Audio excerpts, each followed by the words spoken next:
as is beginning of November, 1st of November, is the kingdom of Jacaranda. I just returned from the Swaziland interaction, which took place last week, mainly on Friday, but also right from the arrival until the departure on Saturday. And as soon as you arrive in Swaziland, first of all, the tradition and modernity is very obvious. There is a new airport, as we all know, and particularly those who are Southern Africans, and a new highway, and a number of things new. In Swaziland, an extension of Prime Minister's office, a glass house where our smart partner, Cabinet Secretary Mbuso Dlamini, welcomed me. And but above all, I would say that the mountains on the horizon, the Swaziland mountains, together with the jacaranda trees who are in full-blown flower, makes a very immediate welcome, and also remind us about the fact that when one says smart partnership, one says Questionnaire Liguire, one says Ezulvini 2003, and one says or refers to or says His Majesty, Her Majesty, the King of Swaziland, and Her Majesty, the CPTM Companion, alongside all the smart partners who over the years have been part and parcel of the Smart Partnership movement. They continue to be so. The Smart Partnership Hub, which is hosted by the government in the Prime Minister's office, is thriving as ever. Probably we want to be even more active, to be engaged in more activities, which I'm sure they will do so. But what everybody seems to obviously be looking for is towards the next Smart Partnership International Dialogue, which we are waiting for. We are expecting that the CPTM fellows, in particular His Majesty, will be trying to get a conclusion with a venue and a date in a not very far future. So the purpose of my webcast today is, first of all, to thank on behalf of the Smart Partners to the Swazi Smart Partners, Swaziland Smart Partnership Hub, Mr. Moses Zungu, the head of the hub, with all his team, and of course to all the other smart partners who have been engaged in a very short time, in a very interesting interface. The objective of our working visit there, myself as a joint dialogue convener of the Smart Partnership Movement, was twofold. The objectives were twofold. First, I was directed as joint dialogue convener by the chair of the movement to His Excellency President Museveni at the end of September to brief confidentially, directly, His Majesty about the various twists and turns of the Smart Partnership movement, which impact on the national activities, but also the CPTM, which is the main supporting arm of the movement, and also to get a feedback by mid of November to His Excellency and to all the other colleagues of his. And second objective was to jointly organize a meeting of an update of the Swaziland Joint Executive Group, which is being chaired by the Deputy Prime Minister,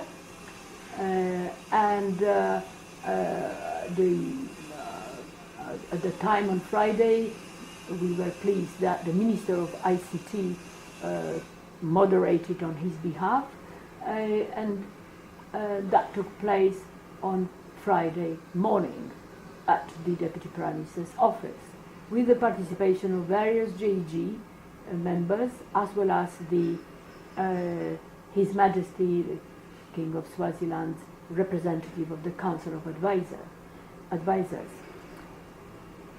Now, the reason why it is very important to record the discussions that took place and the dynamics that took place in such a very short time in Swaziland is, first of all, because Swaziland is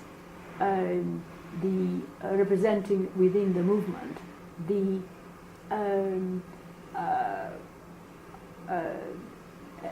one of the aspects which ensure that the smart partnership is valued, and that is the tradition.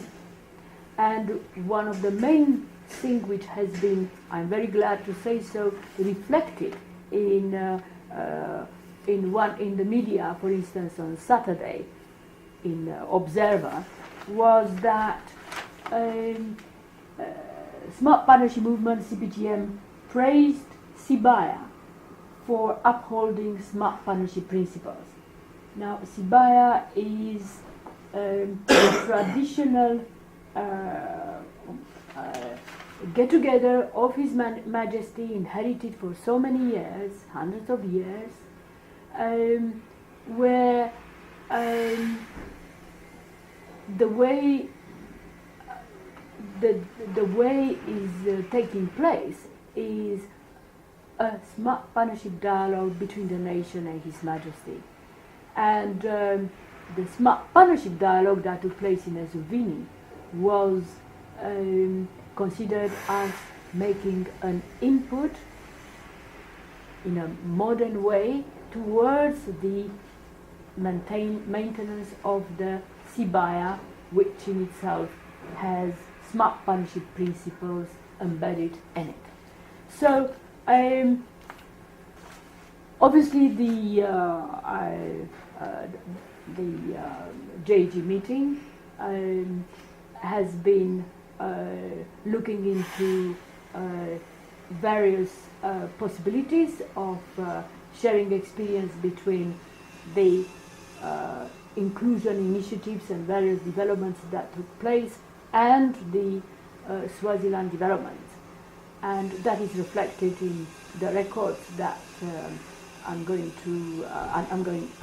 including in this webcast, but also together with glimpses of those who were part of the interaction.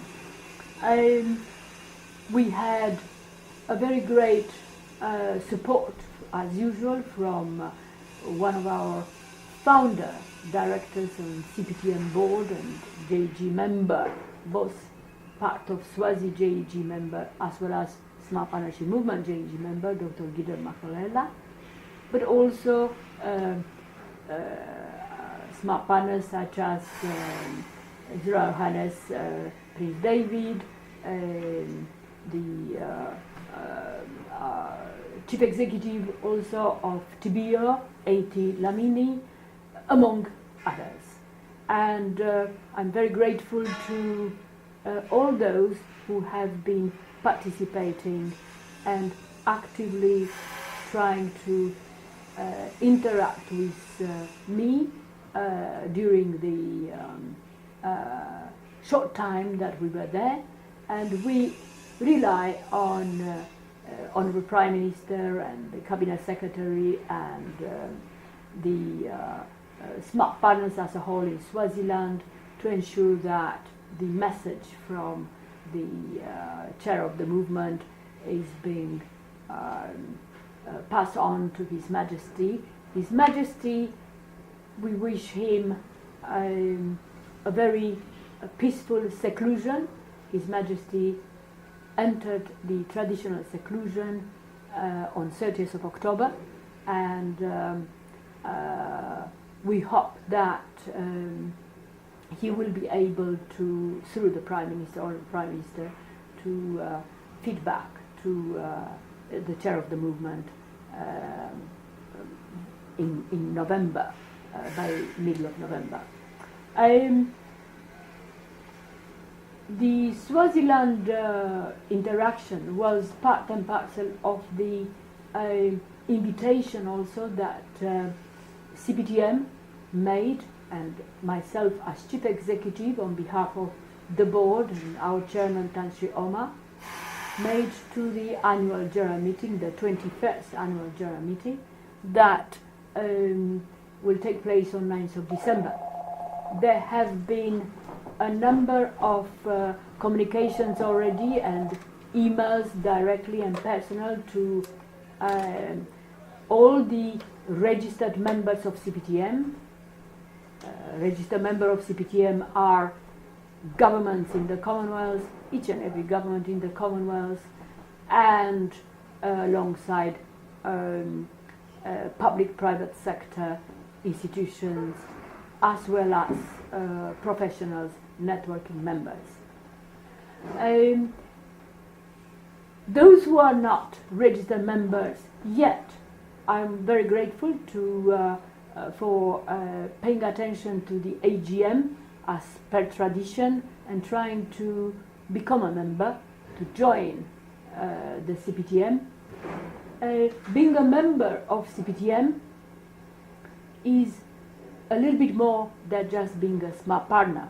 Being a smart partner is also a very special thing. So the limitless opportunities through smart partnership, the manifesto of the movement identifies the code of ethics and the code of conduct of the smart partners who wish to become smart partners and wear a pin and actively promote and practice the smart partnership, but philosophy, but also by following the code of conduct and code of ethics of smart partnership, they will be automatically considered by the CPTM members as a whole as future members.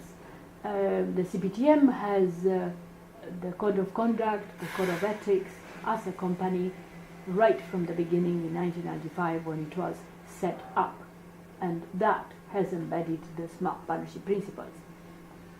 In addition to the AGM, and this is from today onwards, there are about 4 weeks and a half in addition to the AGM. In addition to the AGM, this year we extend an invitation to all those smart partners, particularly those involved actively in the smart partnership inclusion initiatives, to a webinar or webinars which are going to take place slightly different from before, and the details of which are going to become available in about 10 days' time. So by next week, you will be receiving specific details of the webinars to which you are invited to participate actively or to send in advance your issues. Therefore, thank you once again to the Swazi smart partners, and look forward to see them at the hub or actively participating in the webinars as well as in the AGM.